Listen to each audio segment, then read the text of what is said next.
محترم سامع، جہاں حق ہے وہیں علی ہے، میں کچھ جانتا ہی نہیں اس کے سوا۔ بعض دفعہ ایسا ہوتا ہے کہ ہمارے بعض عزیز بعض بچے ایک سوال پوچھ لیتے ہیں اور وہ کہتے ہیں کہ صاحب آپ کے علماء نے یہ لکھا ہے کہ علی ولی اللہ نہ جزو کلمہ ہے نہ جزو آذان ہے، تو پھر کیا آذان حق نہیں ہے؟ کلمہ حق نہیں ہے؟ اور اگر علی حق ہے تو کیوں نہیں ہے جزو آذان؟ کیوں نہیں ہے جزو کلمہ؟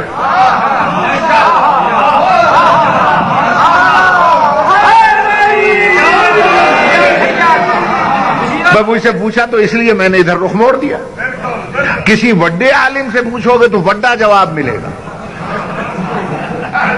میں تو نکا جی عالم ہوں، چھوٹی چھوٹی باتیں جانتا ہوں کہ علی حق ہے، آذان بھی حق ہے، نماز بھی حق ہے، کلمہ بھی حق ہے، اقامت بھی حق ہے، تو پھر یہ جزو آذان کیوں نہیں؟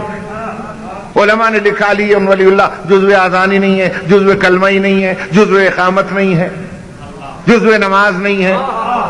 توجہ چاہتا ہوں، بات یہ ہے کہ ہمارے علماء، ہمارے مراجع، ہمارے مجتہدین، آپ کو معلوم ہے آپ ایک شاعر کے شعر کا مفہوم تو بتا نہیں سکتے، اور جو عالم علوم ربانیہ ہیں ان کی تحریریں آپ کی سمجھ میں کیسے آئیں؟ سمجھنے کی ضرورت ہے، توجہ ہے، سمجھنے کی ضرورت ہے، عقل اور فکر کی ضرورت ہے۔ توجہ چاہتا ہوں، مصیبت یہ ہے کہ ہمارے ممبر سے سمجھانے کا رواج ختم ہو گیا، اب اس کا میں کیا علاج ہے؟ اب تو ہمارا ممبر جو ہے وہاں سے چٹی گالیاں شروع ہو گئیں، جو علی کو یوں نہیں مانے گا وہ ہے، وہ جو وہ نہیں مانے گا وہ یہ ہے۔ نہیں نہیں، علی تمہاری اس فکر سے بہت بلند ہے،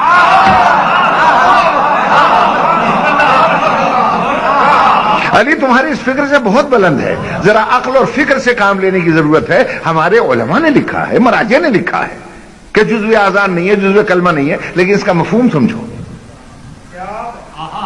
اس لیے کہ انہوں نے عالمانہ انداز میں لکھا ہے۔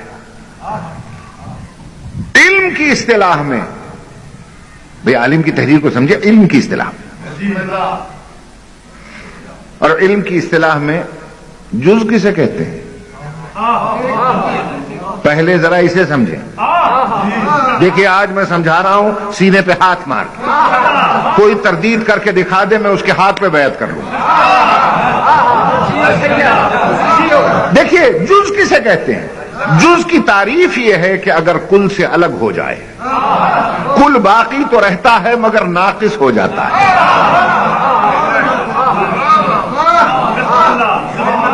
چودھری محمود صاحب، چودھری یعقوب صاحب، یہ جتنے سردار صاحبان بیٹھے ہیں غور سے سنیں گے، چونکہ نام میں ان دو کے جانتا ہوں اس لیے میں تیسرا نام ہی نہیں لیا میں نے۔ آپ سب کے لیے میں عرض کر رہا ہوں، یہ تو دونوں آپ کے نمائندے بیٹھے ہیں نا، یہ سمجھیں، آپ بھی سمجھیں۔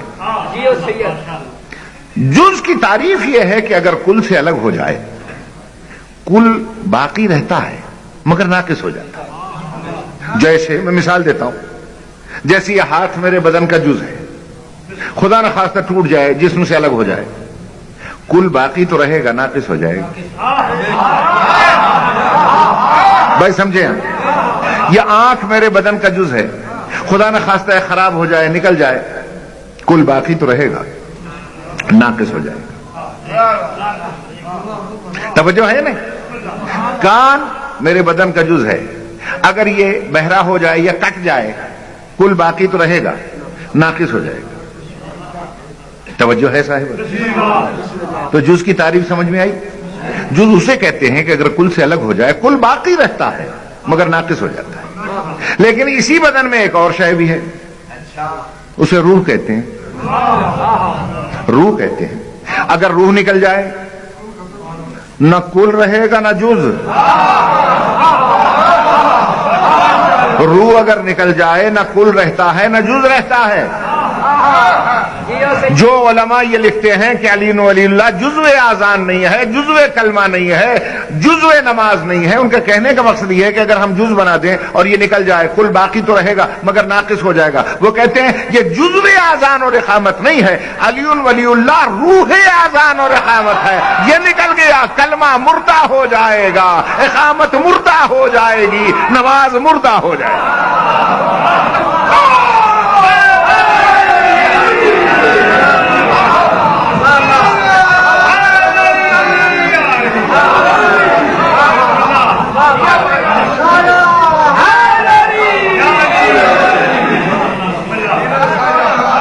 توجہ ہے میرے محترم سامعین؟ یاد رکھیے گا حب علی مخ العبادہ. پھر فرمایا حب علی روح العبادہ. علی کی محبت ایمان کی روح ہے، علی کی محبت عبادت کی روح ہے. روح نہ نکلنے دو. توجہ ہے یا نہیں ہے؟ بالکل ایسے ہی ہے جیسے اس لاؤڈ سپیکر کی روح ہے کرنٹ. اگر یہ کرنٹ نکل جائے کام کرے گا؟ کیوں؟ روح نکل گئی. کیا کام کرے گا؟ چودھری محمود صاحب نے مجھ سے کہا جناب آپ سے بڑا پیار ہے مجھے. میں کہا بڑی مہربانی. میں نے کا ثبوت کیا ہے کہ میں ایک بکرا لایا ہوں آپ کے لیے، پلا پلایا پہاڑی. واہ واہ، آج میں اس کی سجی بنا کے کھلاؤں گا. میں بڑا خوش ہوا. میں نے کہا کتنا گوشت ہوگا؟ کہنے کہ لگ بھگ کوئی 40 کلو کا ہے وہ. میں ملا آدمی تھا اور خوش ہو گیا. لیکن وہ کہنے لگے کہ ہے بڑا تگڑا، بڑا طاقتور ہے، مگر ایک خرابی ہے، اس میں روح نہیں ہے.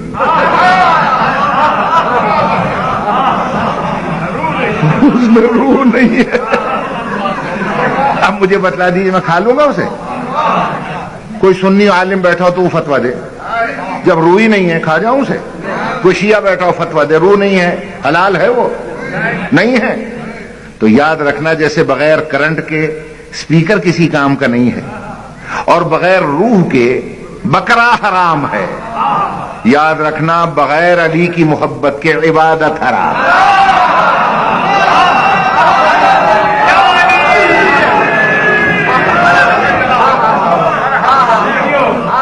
سمجھ میں آ گئی بات یا نہیں آ گئی؟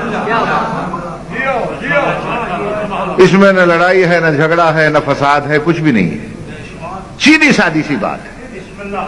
میری بات پہ غور ہے صاحب؟ اب یہاں ہر ایک صاحب اس امر کی تمنا رکھتا ہے کہ نماز پڑھتے ہیں جنت کے لیے، روزہ رکھتے ہیں جنت کے لیے، حج کرتے ہیں جنت کے لیے، سارے اعمال بجا لاتے ہیں جنت کے لیے.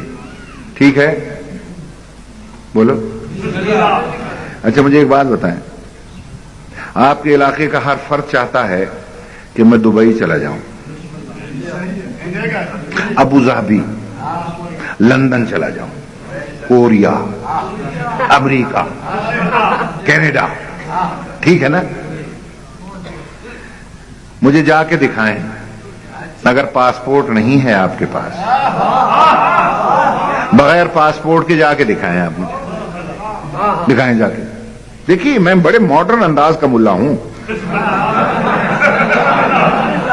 مجھے ضرورت نہیں ہے کہ میں لمبی چوڑی گہرے فلسفے میں لے جاؤں. آپ سیدھی سادی سی بات ہے، آپ سعودی عرب جا کے دکھا دیں. چلیں، وہاں خانہ کعبہ بھی ہے، جنت البقیع بھی ہے، سارے مزارات ہیں.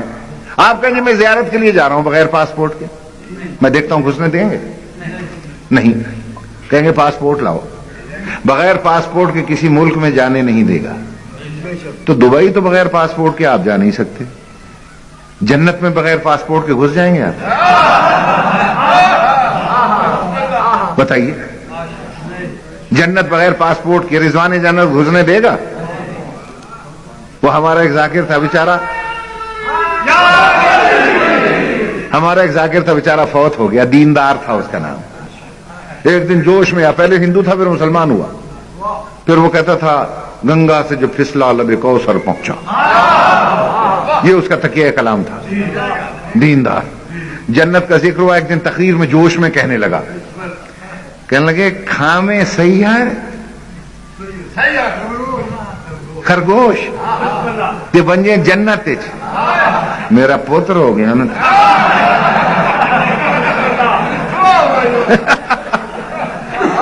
تو عجیب بات کی وہ بیچارہ وہاں سے آیا تھا, اب اس کو تقریر کا یہی انداز تھا.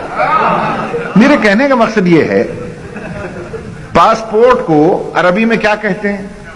جواز. ٹھیک ہے نا, پاسپورٹ کے عربی کیا ہے؟ جواز. آپ کے پاسپورٹ پہ لکھا رہتا ہے رقم الجواز. ٹھیک ہے نا.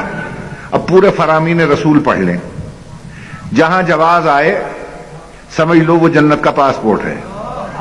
پڑھتے پڑھتے صرف ایک فرمان رسول پر نگاہ جا کے رک گئی, جہاں ارشاد فرماتے ہیں حب علی جواز للجنہ.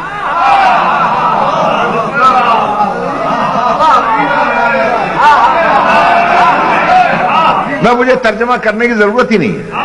ماشاءاللہ اتنی معرفت ہے آپ میں کہ پیغمبر فرماتے ہیں حب علی, علی کی محبت جواز للجنہ, جنت میں جانے کا جواز ہے.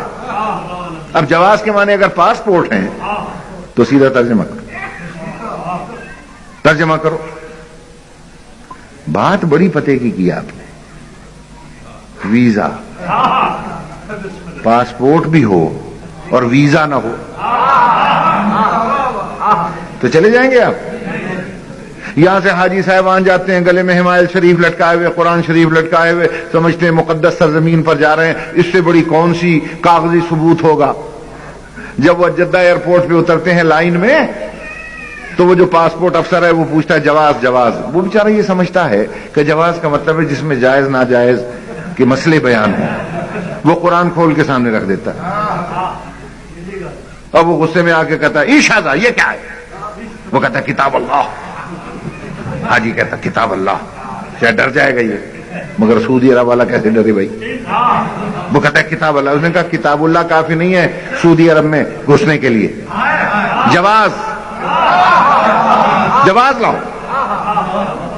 کیوں میرے محترم سامعین, جو کتاب اللہ سعودی بارڈر پہ کافی نہیں ہے وہ جنت کی سرحد پہ کیسے کافی ہو جائے گی؟